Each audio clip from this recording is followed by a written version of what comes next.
Bueno, estamos a un minuto de las 11:30 de la mañana compartiendo con ustedes esto que es Todas las Voces, este encuentro de los sábados aquí en la frecuencia de FM Voz, en 91.5. Vamos a hablar ahora de cardiología. Hemos invitado al doctor Daniel Mauro, que es cardiólogo intervencionista. Doctor, ¿qué tal? ¿Cómo le va? Buenos días y muchas gracias por acompañarnos. No, al contrario, muy buenos días. Saludos para toda su gran audiencia. Bueno, me llamó la atención los otros días algunas advertencias que hacían algunos cardiólogos con todo este movimiento de dólar que ha habido y de subidas y de devaluaciones y de todo lo demás. Algunos cardiólogos que decían hay que bajar un cambio porque hay gente que se pone muy ansiosa con este tema y muchas veces esto termina en episodios cardiovasculares en algunas personas. Es cierto, digamos, el estrés, el necesario estrés lo padecemos todos, pero también hay una cuota de estrés innecesario a veces, ¿no? Uh-huh. Nosotros como sociedad solemos cometer ese pecado de magnificar algunas cosas y ese estrés se traduce muchas veces en la aparición de eventos cardiovasculares. Es decir, nadie con un corazón sano, un sistema cardiovascular sano, va a sufrir un evento agudo, entiéndase un infarto o un preinfarto, como se llama, una angina de pecho, por una situación de estrés aislada. Pero muchas veces sí coexiste esto con la enfermedad subyacente, es decir, la persona que tiene factores de riesgo cardiovasculares, hipertensión, tabaquismo, diabetes, colesterol elevado, sobrepeso, falta de actividad física, bueno, ante una situación de estrés, esa situación de estrés puntual es el gatillo de un evento coronario agudo, que es algo de lo que más nos preocupa, digamos, en el contexto de las enfermedades cardiovasculares. El estrés son, en general, las preocupaciones que uno tiene, ¿no? Es el grado de preocupaciones que uno lleva, esa mochila que llevamos todos encima. En el anecdotario médico cardiovascular hay de todo, hasta ahí incluso hay estudios que han demostrado esto, han medido de cierta forma el estrés, cuáles son las situaciones más estresantes en la vida en general. Uh-huh. Más allá aisladamente de algunas situaciones particulares, por ejemplo, la pérdida de un ser querido es una situación de estrés muy, muy grave. La mudanza está catalogada como una de las situaciones más estresantes de la vida y gatillo muchas veces de eventos cardiovasculares. Obviamente a veces ha pasado, o sea, en una discusión por un siniestro vial, dos personas terminan, uno de ellos abrazándose el techo y con dolor. Y esto que decíamos, las circunstancias económicas también muchas veces. Seguro, porque eso lleva a que el estrés habitual haga picos, porque quien más, quien menos está por ahí, tiene un préstamo, tiene un crédito, o pensaba en una inversión y ahora se descalabra la cosa.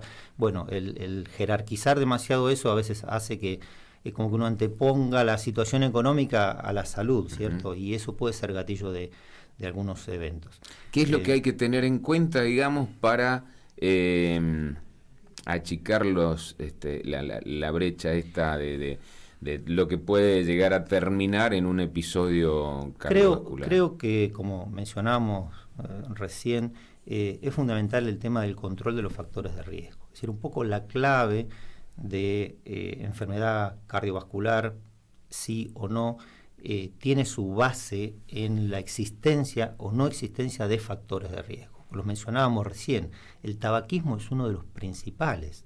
Nosotros recibimos a diario en el servicio de hemodinamia pacientes con cuadros agudos de infarto que sorprenden por su edad, personas entre 40 y 50 años, pero todas las personas que llegan a una situación grave de infarto, todas tienen factores de riesgo.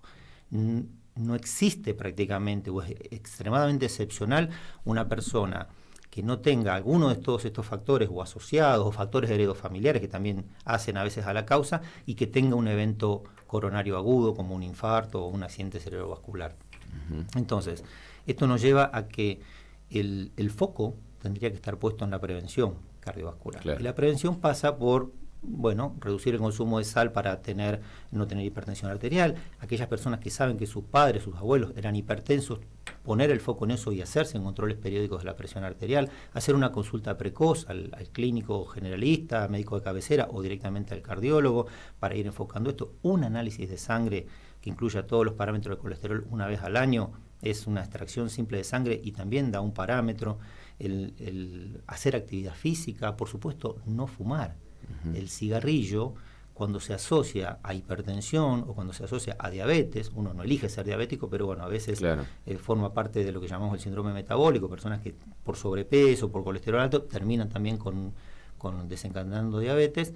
La suma de esos factores es como ir completando los casilleros de una tarjeta de bingo. Seguro. En algún momento nos sacamos el premio. Exactamente. En algún momento. Exactamente. Entonces, el foco creo que hay que ponerlo en esto. Y si me lo permite, esto está en línea con algo muy importante que sucederá esta próxima semana.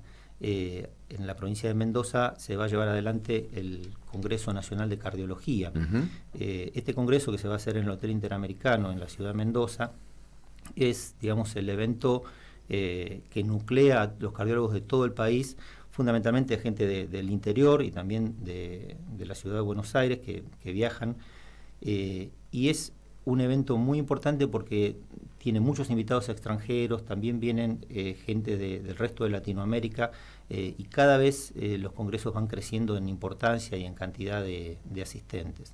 Este congreso de la Federación Argentina de Cardiología es el congreso más grande que se hace todos los años, digamos, en el interior del país, por llamarlo de alguna manera, y también el congreso de la Sociedad Argentina de Cardiología, que es la otra entidad madre que nuclea a los cardiólogos de la Argentina, que en general se realiza en Buenos Aires. Esos dos congresos son los que congregan la mayor cantidad de especialistas y de asistentes. Y este año, bueno, tenemos la enorme suerte local de que el congreso se realiza en la ciudad de Mendoza, lo organizan las sociedades cuyanas de cardiología. Las sociedades cuyanas son 4. En este caso, la Sociedad de Cardiología de la Atuel se comporta como una provincia más, digamos, porque es una sociedad federada a la FAC, a la Federación Argentina de Cardiología, y organiza junto con la Sociedad de Cardiología de Mendoza, con la Sociedad de Cardiología de San Luis y la de San Juan, este Congreso Nacional que es muy, muy convocante, muy importante. ¿Hay etapas de la vida donde haya una mayor incidencia de estos problemas cardiovasculares? Uno puede suponer por allí que un adulto ya mayor de 40 o 50 años ya tiene que empezar a prestar atención y a los controles y todo lo demás, pero también hay casos de jóvenes, ¿no? Que muchas veces en actividades deportivas fundamentalmente tienen problemas cardiovasculares. Sí, eso es cierto. Ahí encontramos distintas cosas. Hay pacientes con enfermedades cardiovasculares que son por ahí deportistas, como usted dice, que sufren un evento cardiovascular. Muchas veces esos son eventos arrítmicos, no tienen tanto que ver con una afección de las arterias coronarias, que son las arterias que irrigan el propio corazón, sino que muchas veces tienen que ver más con eventos arrítmicos. Uh-huh. Por eso que, bueno, cada vez se puntualiza más la importancia del control médico precompetitivo, ¿no? Porque cualquier persona que quiere iniciar un programa de actividad física, si no lo viene haciendo con regularidad, lo lógico sería tener un control, una evaluación previa. Muchos clubes para ciertas actividades deportivas ya lo exigen directamente, porque se ha dado esto que vos mencionás también, de pacientes que en el contexto de una competencia sufren un evento coronario o un evento cardiovascular, y muchas veces eso es fatal. Claro. Esos casos que uno ve como cuadros fatales, en general tienen alguna forma de cardiopatía, ¿sí? De enfermedad estructural, quiere decir esto del que no se había advertido. Que no se había advertido, o una arritmia, por ejemplo, que tampoco se había advertido, se asumía como un corazón sano, pero en realidad no lo era, ¿sí? Entonces, como norma, digamos, la recomendación sería que cualquier persona que inicie un programa de actividad física o que la realiza con cierta regularidad tenga al menos una consulta con el cardiólogo para justamente poner el foco en estas cosas y saber si esa persona tiene o no tiene factores de riesgo, porque por ahí dice, no, yo no fumo y hago actividad física, pero por ahí eso no es suficiente. Hay formas de hipercolesterolemias familiares, por ejemplo, personas que tienen cifras altísimas de colesterol o de triglicéridos y que lo ignoran por el simple hecho de que nunca se hicieron un laboratorio en ayunas con las determinaciones correspondientes. Así que eso, un laboratorio, la consulta con el cardiólogo clínico, un análisis de sangre, son cosas de baja complejidad, accesibles en todo momento. Seguro. Y que como screening son muy valiosos, son muy útiles para justamente... Y en esto las mujeres siempre son un poco más... Las mujeres tienen una protección, pero esa protección estrogénica, digamos, que es propia, es hormonal, que las mujeres tienen, las mujeres prácticamente no desarrollan enfermedad cardiovascular hasta después de la menopausia. Claro. Ahí ya se equipara con el hombre. Tiene la Yo misma decía que proporción también de son riesgo. como más accesibles a los controles, Sí, más, es el hombre cierto, es mucho más es cierto, duro es, para eso, ¿no? Es cierto, y en enfermedades prevalentes que tienen las mujeres, el cáncer de mama, el control ginecológico, es mucho más dable de que lo realice y no así el hombre. Eso es cierto y es un buen punto para un llamado de atención. ¿Descienden las patologías cardiovasculares? ¿Aumentan? ¿Usted cómo lo advierte en su consultorio, en las consultas? Porque por un lado uno toma nota de que bajan, digamos, los niveles de tabaquismo, ¿no? Ha descendido mucho el consumo de cigarrillo, creo. Sí, pero a veces lo que pasa con eso es que se cambian las poblaciones. La mujer empezó a fumar más, que antes fumaba menos, por ejemplo, y el hombre por ahí, bueno, fuma lo mismo o relativamente un poco menos. Pero el aumento de la edad poblacional hace que también veamos cada vez más enfermedad vascular y cardiovascular. Hoy es habitual encontrarse pacientes de más de 80 años y hay afecciones que son propias de esa edad, afecciones valvulares cardíacas, por ejemplo, que tienen que ver con el envejecimiento, con el sistema con arterias que ya se están poniendo viejas y exacto, no dan para mucho más. Se van endureciendo. Bueno, afortunadamente hay tratamientos para eso también, más allá del tratamiento médico óptimo, de la medicación estándar. Hay hoy en día la tecnología nos permite poder ayudar a esos pacientes con afecciones valvulares, por ejemplo. Hay formas de reemplazo de la válvula a través de dispositivos menores que no son una cirugía a corazón abierto, de la misma manera que cada vez hacemos más intervenciones coronarias en personas grandes, me refiero a angioplastías, colocación de stent, colocación de marcapasos. Eso es algo que notamos con un gran incremento. Es decir, ¿cómo hay tantos pacientes que se colocan marcapasos? Bueno, pero es porque la gente vive más. Claro. Siempre lo menciono, yo tengo un padre de 80 años y cuando él nació la expectativa de vida en la Argentina apenas si superaba los 60 años. Claro. Él hoy tiene 82. Entonces, gracias a que tiene 82. Y bueno, en gran medida a que hoy los pacientes hipertensos tienen un tratamiento, los pacientes con infecciones respiratorias tienen un tratamiento. Es decir, la intervención médica ha hecho que la expectativa de vida se prolongue mucho y bueno, también empezamos a ver en ese crecimiento de la edad poblacional otras afecciones que son propias de la edad, pero que cada vez se pueden resolver más de maneras más sencillas. ¿Qué es lo que advierten ustedes como una de las preocupaciones, digamos, en este ámbito, de que por allí, respecto a consultas que normalmente atienden, ¿qué es lo que más le preocupa a los médicos? Estrictamente a los cardiólogos y sobre todo a los cardiólogos locales, me atrevo a hablar un poco en nombre de todos. Yo fui presidente de la Sociedad de Cardiología de la Tuel hasta hace un año atrás. Ahora actualmente hay otro presidente que es el doctor Leonardo Schiavone. Nos preocupó desde que yo llegué aquí a San Rafael hace 4 años la optimización de tratar el infarto. El infarto quizás es la condición más grave, más dura que puede tener una persona con afección cardiovascular. Y el infarto de miocardio es algo que nos deja poco tiempo para actuar y actuar bien. ¿El infarto es la lesión? El infarto se produce cuando el músculo cardíaco deja de funcionar, una parte al menos del músculo, porque se interrumpe abruptamente la llegada de sangre a ese músculo. Las arterias coronarias, que son las arterias que irrigan el propio corazón, una vez que se tapa, cuando se tapa una arteria coronaria, por distintos mecanismos, bueno, ahí se produce el infarto. Esa es una situación muy grave. Y nosotros notamos que el tratamiento de ese infarto agudo de miocardio, que tiene pautas muy claras, muy establecidas y muy poco tiempo para hacerlo y que resulte efectivo, el objetivo es ir a desbloquear la arteria que está bloqueada. Y eso se hace o a través de una intervención farmacológica muy agresiva, con drogas que tratan de disolver el coágulo, o mecánicamente en una sala de cateterismo, como hacemos todos los días ahí en el hospital, haciendo un cateterismo, identificando la arteria que está tapada y mecánicamente yendo a destapar esa arteria, hacer lo que se llama una angioplastia, colocar un stent. Para hacer cualquiera de esas dos cosas tenemos muy poco tiempo, porque cuando la arteria que tapó empieza a provocar el daño en el músculo cardíaco, ese daño es irreversible si pasaron más de 6, 8, 12 horas a lo sumo. Entonces, no sirve que el paciente con un infarto hoy sea tratado convenientemente dentro de 24 horas.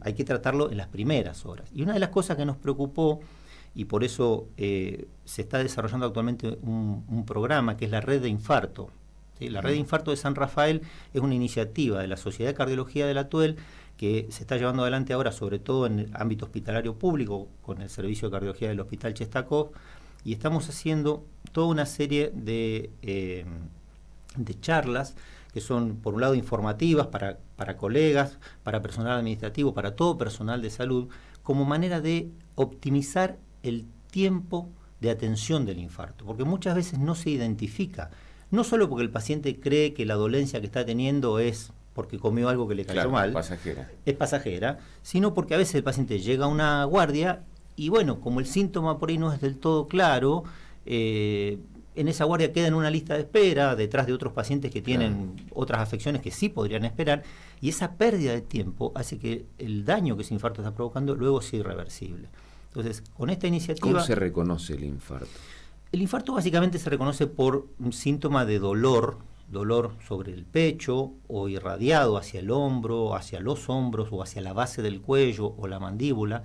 Es un dolor generalmente intenso, a veces se extiende hacia el brazo izquierdo o hacia la muñeca y muchas veces, dependiendo qué sector del corazón se está afectando, ese infarto se acompaña de náuseas o de vómitos, lo cual confunde el cuadro. Claro. Hace creer que fueron las tortitas del 25 de mayo que cayeron mal. Fritas, exactamente. Y no es eso, sino que estamos frente a un cuadro coronario agudo, que es fácil de identificar si se lo sospecha y se acude a un servicio de emergencia y se toma un simple electrocardiograma, que es un registro, una tira de papel que lleva 5 minutos hacerlo y que da una información muy valiosa respecto a si hay un cuadro coronario agudo o no. Entonces, en línea con eso, es muy importante que la persona que tenga un familiar o que a sí mismo se reconozca con alguno de estos síntomas, precozmente consulte. No se quede esperando a que se le pase al día siguiente, o tome un antiespasmódico común y diga, bueno, después voy, porque esa pérdida de tiempo es lo que hace la irreversibilidad del infarto. Entonces, cuando tu pregunta era, ¿qué cosa nos preocupa? Esto es una de las cosas que nos preocupa y por suerte ahora se están llevando a cabo acciones concretas. Es una cuestión de concientización esto, ¿no? Exactamente, pero no solo concientización al paciente y al público en general, a la población en su conjunto, sino también es concientización al personal de salud, porque quien tiene y quien debe poder reconocer un paciente con un cuadro coronario es lo que se llama el primer contacto médico en la institución de salud. A veces es guardia. Sí, o es el recepcionista de guardia, porque a veces el médico está adentro atendiendo y quien recepciona al paciente, la guardia, a veces es un enfermero, a veces es una persona entrenada solamente, bueno, hace la cuestión administrativa, pero es quien llega al paciente y le dice, me pasa tal cosa.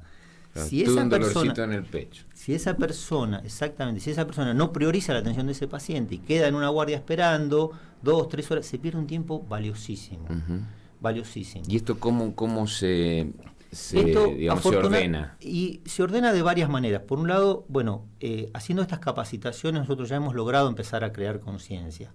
Para que te des una idea, se están convocando a estas reuniones al personal de guardia, no médico y no médico, enfermeros, administrativos, al personal de servicio coordinado, porque muchas veces el paciente que está en un distrito o que le pasó algo en la vía pública es atendido y es el sistema coordinado el que llega. Entonces, estamos tratando de optimizar el tiempo de llegada de ese paciente a la atención médica inmediata, para que de ahí se haga rápidamente diagnóstico. Y a ese paciente, ¿qué es digamos que cuál es la primera intervención que debe hacerse? ¿Un electrocardiograma?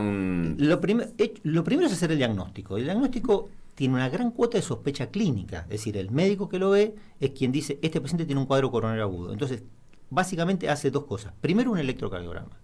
En ese electrocardiograma, si ya identifica cambios, algunas alteraciones básicas del electro que indican que es un cuadro coronario, ya está hecho el diagnóstico. Después se le sacará sangre para ver las enzimas, los marcadores, pero entonces frente a eso hay que iniciar el tratamiento médico. Hay un tratamiento médico estándar, habitual para todos los pacientes, que es la administración de aspirina y de otras drogas que ayudan a que no progrese ese fenómeno de trombo, de coágulo que está ocurriendo dentro de la arteria coronaria, administrarle analgésicos a ese paciente si el dolor a veces es muy intenso, y rápidamente pensar en una terapia para destapar esa arteria. Y esa terapia va a depender de qué es lo que yo tenga a mano más rápidamente.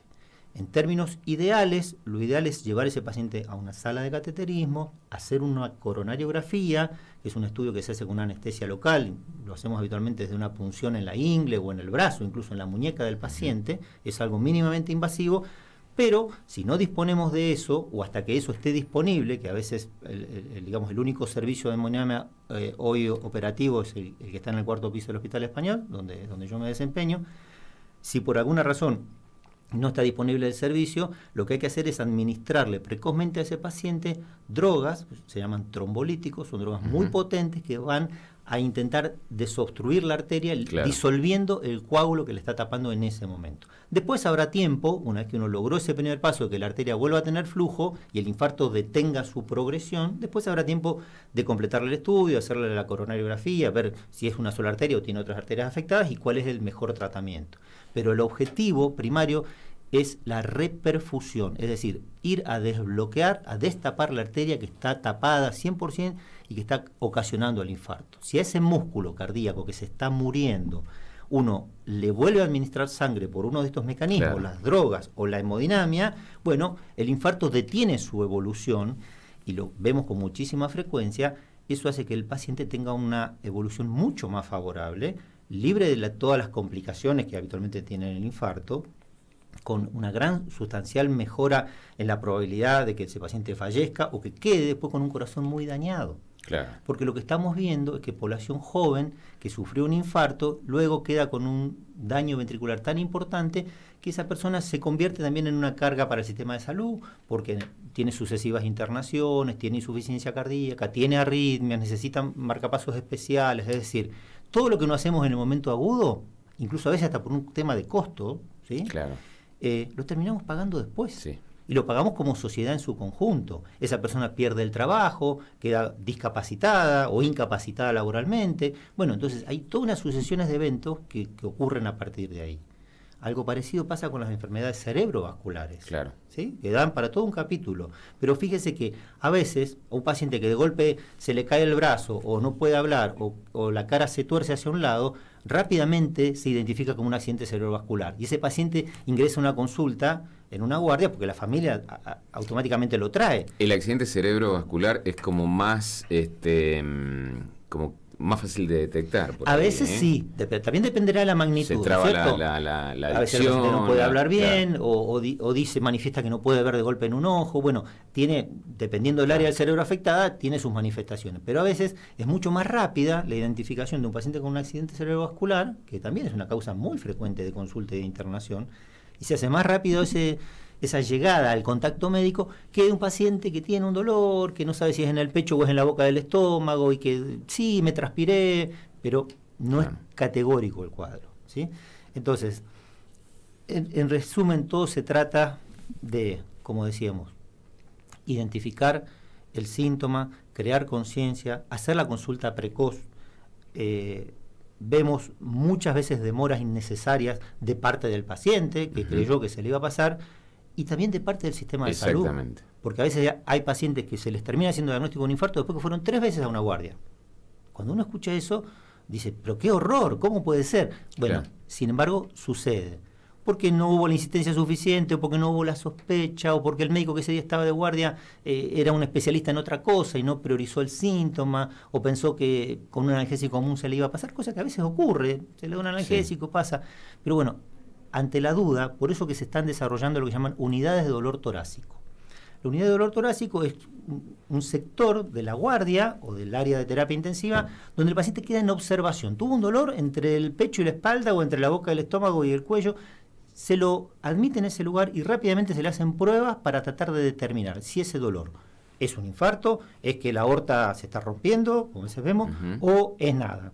Claro. Es un reflujo, por así decirlo. Bueno, si eso rápidamente se identifica, uno puede separar la población de riesgo inminente, de muerte, como es un infarto, del resto, que es una patología benigna que después se seguirá estudiando. Seguro. Y eso es algo que también se está haciendo, también se está empezando a desarrollar, incluso, bueno, en San Rafael puntualmente, desde la Obra Social Provincial, se está activando estos programas de que en las instituciones existan estas unidades de dolor. ¿Por qué? Porque son cosas que nos preocupan. Seguro. Bueno, doctor, sin duda son temas que dan para hablar Sí. largo y tendido, y como usted decía, en algún momento tenemos que dedicarle un capítulo aparte a todo lo que tiene que ver con accidentes cerebrovasculares. Ha sido, como siempre, un gusto dialogar de esto con usted. No, al contrario. Muchas gracias por visitarnos. Por favor, a ustedes, muy amable.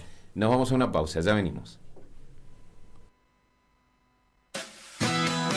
En 91.5, las noticias conviven con vos. Por eso